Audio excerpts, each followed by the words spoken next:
پاکستان کے لیے اور ہر ایک سینیٹر کا حق بھی بنتا ہے کہ وہ اپنی پارٹی کو، اپنی لیڈرشپ کو، اپنے ملک کو سپورٹ کرے. اور اس کے ساتھ ساتھ as a senator of Pakistan میں نے بھی اپنا کردار ادا کیا ہے. اس کردار میں کچھ ساتھیوں سے تلہی بھی ہو چکی ہے. اپنی لیڈرشپ کے لیے آواز اٹھاتے وقت مخالفین کے ساتھ تلخ باتیں بھی ہو چکی ہیں. اپنی پارٹی کے لیے، اپنی پارٹی کو ڈیپینڈ کرتے وقت مخالفین کے ساتھ تلخ جملوں کا تبادلہ بھی ہو چکا ہے. لیکن میں سمجھتا ہوں کہ اس ہاؤس میں تمام جو آنریبل سینیٹرز ہیں وہ قابل احترام ہے، اور جو کچھ کیا ہے ان کا حق تھا. اس لیے کہ پارٹی جب ان کو بیچتے ہیں تو اس لیے کہ وہ ملک کے لیے، اداروں کے لیے، پارٹی کے لیے اور پارٹی لیڈرشپ کے لیے کام کرے. اللہ کا شکر ہے میں اپنے رول سے مطمئن ہوں، اور اس لیے مطمئن ہوں کہ میں نے اپنی سیٹ کے ساتھ انصاف کر کے اپنے پارٹی کو اور اپنی پارٹی لیڈرشپ کو سپورٹ کیا. ہو سکتا ہے کہ کچھ لوگوں کو یہ درد تھا کہ جونیئر بندہ آ کے پارلیمنٹ میں جو رول پلے کرتے ہیں ہمارے لیے خطرے کی گھنٹی ہے. لیکن میں نے ان سوچ کو دفن کیا تھا اور میں نے اپنا رول پلے کیا ہے. چیئرمین صاحب، ان تمام ساتھیوں کے لیے میری دل سے، جو کہ ابھی اون صاحب نے جو تقریر کی، جذباتی تقریر تھی، ایز اے پولیٹیکل ورکر میں سمجھتا ہوں کہ ہاؤس میں رول پلے کرنا چاہیے. مخالفین کو وہ اچھا لگے یا برا لگے، لیکن ان کا حق بنتا ہے کہ وہ کھڑے ہو کے جو اس کے دل میں آتا ہے ان کو بولنا چاہیے. جناب چیئرمین صاحب، ابھی جو آپ نے مجھے موقع دیا ہے، جو 8 فروری کو جو الیکشن ہوا، اس پہ میں بھی چاہتا ہوں کہ میں بات کروں. میرے کچھ ساتھیوں نے کہا کہ جمہوریت جمہوریت جمہوریت. تو چیئرمین صاحب، جمہوریت کو مضبوط کرنا، جمہوریت کو آگے بڑھانا، پارلیمانی سسٹم کو مضبوط کرنا، پارلیمان کو مضبوط کرنا، کیا اسٹیبلشمنٹ کی ذمہ داری ہے یا پارلیمانی نظام کو اور جمہوریت کو مضبوط کرنا پاکستان کی تمام ان پولیٹیکل لیڈرشپ کی ذمہ داری ہے جو اس ملک میں سیاست کرتے ہیں، جو اس ملک میں پارٹیاں چلاتے ہیں، جو اس ملک میں الیکشن لڑتے ہیں اور بات کرتی ہیں کہ جمہوریت مضبوط ہو. تو میں سمجھتا ہوں کہ اس مضبوط جمہوریت کے لیے آج کیوں رونا روتے ہیں کہ جمہوریت کمزور ہوتی جا رہی ہے؟ کون ذمہ دار ہے اس کمزور جمہوریت کی؟ کون ذمہ دار ہے کہ میں یہ بات کروں کہ پاکستان میں جمہوریت برائے نام ہے؟ We are all the responsible of this system.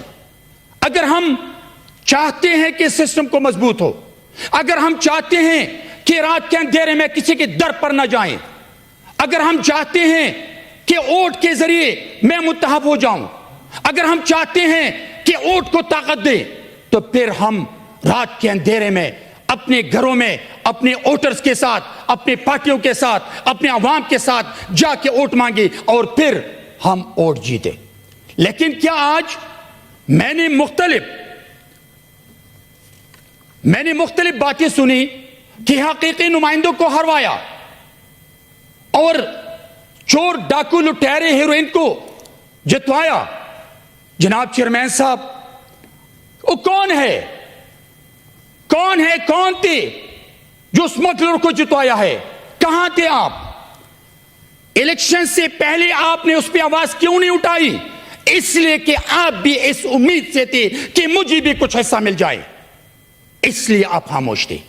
آج اس ہاؤس میں، آج میں نے اپنے ساتھیوں کی جو تقاریر سنی، آج میں نے جو سنا، ہم نے پوری دنیا کو کیا میسج دیا ہے؟ میں نے اپنے اداروں کے بارے میں، اپنے انسٹیٹیوشنز کے بارے میں نے کیا میسج دیا پاکستان سے باہر دنیا کو؟ کہ ہم اتنے گرے ہوئے لوگ ہیں کہ ہم اپنے اداروں کو یہاں پر تقاریر کے اس طریقے ان کو سکھاتے ہیں اور ان کو کرٹیسائز کرتے ہیں. جناب چیئرمین صاحب، میں نے یہاں یہ بھی سنا کہ الیکشن سے پہلے کسی کو وزیر اعظم بنایا تھا اور اس نے تقریر بھی وزیر اعظم کی تھی. تو میرا یہ سوال ہے کہ پھر اس وزیر اعظم کو 250 سیٹیں کیوں نہیں ملی؟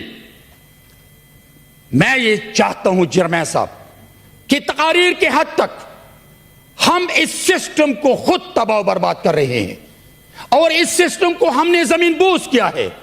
اس لیے آج انگلیاں اٹھتی ہیں. میں سمجھتا ہوں کہ وہاں پر سندھ میں ایک دھرنا جاری ہے، جن کے ضمانتی ضبط ہو چکی ہے، وہ لوگ بھی کہہ رہے کہ ہم جیت چکے ہیں. تو میں سمجھتا ہوں کہ جن کے ضمانتی ضبط ہو چکی تھی وہ بھی دھرنے میں ہے، وہ عوام کو تکلیف دے رہے ہیں. وہ کہہ رہے کہ جمہوریت نہیں چاہیے، وہ کہہ رہے کہ اداروں نے یہ سب کچھ کیا ہے، وہ کہہ رہے کہ پیپلز پارٹی نے یہ سب کچھ کیا ہے. لیکن میں چیئرمین صاحب یہ سمجھتا ہوں کہ جو ہار چکے ہیں وہ یہ رونا روتے ہیں اس لیے کہ ہم تقاریر پہ اپنے اداروں کو تباہ و برباد کرتے ہیں. جناب چیئرمین صاحب، کچھ ساتھیوں نے یہ بھی کہا کہ اس نے بھی کروڑ روپے دی اور اس نے بھی کروڑ روپے دی، اس کو جتوایا، ان سے کروڑ روپے لے کے اس کو ہروایا. تو یہ جو ہروانے والا تھا اس نے پیسے کیوں دی، کس کو دی، کس لیے دی؟ چیئرمین صاحب، جب رات کے اندھیرے میں رات کے 2 بجے آپ اپنی سیٹ بچانے کے لیے، آپ ووٹ حاصل کرنے کے لیے، آپ اپنی سیٹوں کو زیادہ بنانے کے لیے لوگوں کے دروں پہ جا کر منتیں کرتے ہیں، پاؤں میں پڑتے ہیں، تو پھر آپ یہاں گلا کیوں کرتے ہیں؟ کیوں روتے ہیں آپ کہ مجھ سے پیسے لے کے میں ہار چکا ہوں؟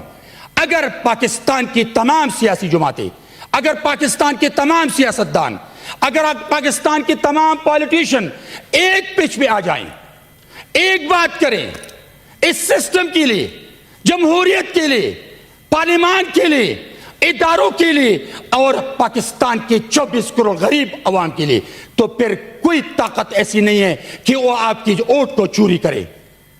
آپ کے ووٹ کو چوری کرنے والے نہیں ہیں، آپ خود سسٹم کو تباہ کرنے والے لوگ ہیں، جو کہ آج اس ملک کے اداروں کے بارے میں اس ہاؤس میں جو لوگ سن رہے ہیں اور پوری دنیا سن رہی ہے. جناب چیئرمین صاحب، جنوری 2023 سے لے کے فروری 2024 تک آپ نکلیں، جنرل ماسز میں جائیں، غریبوں کے درمیان جائیں، ان سے پوچھ لیں کہ آپ کے بچے 2 وقت کی روٹی کھاتے ہیں، سوکھی روٹی؟ آج سفید پوش لوگوں نے، خدا کی قسم کہہ رہا ہوں کہ سفید پوش لوگوں نے اپنی باعزت خواتین کو پٹے ہوئے بورقے پہنا کر وہ بھیک مانگتے ہیں بچوں کے 2 وقت کی روٹی کے لیے. ہم یہاں لگے ہیں کہ مجھے جیل میں ڈالا، میرے ساتھ یہ کیا، میرے ووٹ کو چوری کیا، لیکن 1 سال جو آٹے کی قیمت، جو ڈیزل کی قیمت، پیٹرول کی قیمت، ڈالر کی ریٹ، باقی چیزیں، روزمرہ اشیاء کی قیمتیں، یہ میں آپ کو بتا دوں کہ آج سفید کپڑے پہنے والے، آج سفید پوش لوگ اپنے بچوں کو عزت کے ساتھ روٹی نہیں دے سکتے ہیں. لیکن اس الیکشن کے بعد بھی انفارچونیٹلی چیئرمین صاحب، پاکستان کے ان سیاستدانوں کو ہوش نہیں آیا کہ ہم نے اپنی کرسی کے لیے سوچے، اپنی کرسی کے لیے لڑے یا پاکستان کے غریب عوام کے لیے لڑے. کیوں آج 5 میٹنگز ہو رہی ہیں؟ کیوں ایک پچ پہ نہیں ہے؟ کیوں لوگ پاکستان کے غریب عوام کے لیے نہیں سوچتے ہیں؟ کیوں آج اس سسٹم کو مضبوط کرنے کے لیے سوچتے ہیں؟ کیوں آج کرسیوں کے لیے لڑتے ہیں؟ میں سمجھتا ہوں کہ 8 فروری کے الیکشن کے بعد یہ ہونا چاہیے تھا کہ جس کی سیٹیں زیادہ ہو. اگر نون کی سیٹیں زیادہ ہے تو ملک کی تمام پولیٹیشین جماعتیں، اگر ان کے دل میں تڑپ ہے، خوف ہے، اللہ کے عوام کے لیے درد ہے، تو ان کو کہنا چاہیے تھا. اگر کسی دوسری پارٹی کے ساتھ ان کے اتحاد بن سکتی ہیں تو پاکستان کے لیے، اداروں کے لیے، عوام کے لیے مل کر ایک سسٹم میں آگے بڑھے. لیکن آج 12-13 دن ہو گئے، 12-13 دنوں میں سر 20-25 منٹ لوگوں نے تقریر کی. 10 منٹ ہو گئے. نہیں سر, 25 منٹ بھی لوگوں نے یہاں تقریر کی. 10 منٹ ہو گئے. مجھے بولنے دے سر. چیئرمین صاحب, اگر فرض کریں ہم یہ سوچتے ہیں کہ ہم پاکستان کو آگے لے جاتے ہیں, اگر ہم یہ سوچتے ہیں جمہوریت کو آگے لے جاتے ہیں, اگر ہم یہ سوچتے ہیں کہ پارلیمان مضبوط ہو, تو پھر اپنے دل سے آپ کی جو خواہشات ہے, آپ کی جو سوچ ہے, اس کو ایک طرف رکھ لیں, اس طرف کر لیں, اس پہ پاؤں رکھ لیں, لیکن آپ اس سسٹم کو مضبوط کرنے کے لیے کم از کم 5 سال کوشش کر لیں کہ آپ کی خواہشات پوری نہ ہو, آپ کو وزارتیں نہ ملے, آپ کو وزیر اعظم نہ ملے, آپ کو چیئرمین شپ نہ ملے, لیکن کم از کم 5 سال کے لیے اس ملک کے لیے, اداروں کے لیے, جمہوریت کے لیے, غریب عوام کے لیے ساتھ مل کر اللہ کو دیکھ لیں کہ پاکستان کی سیاست کو ہم نے کیسے بچانی ہے. آخری چیئرمین صاحب, آخری منٹ. چیئرمین صاحب, میں نے یہاں یہ بھی سنا کہ 8 مہینے میں جیل میں تھا, 4 مہینے جیل میں تھا. چیئرمین صاحب, جب ڈکٹیٹر ضیاء الحق نے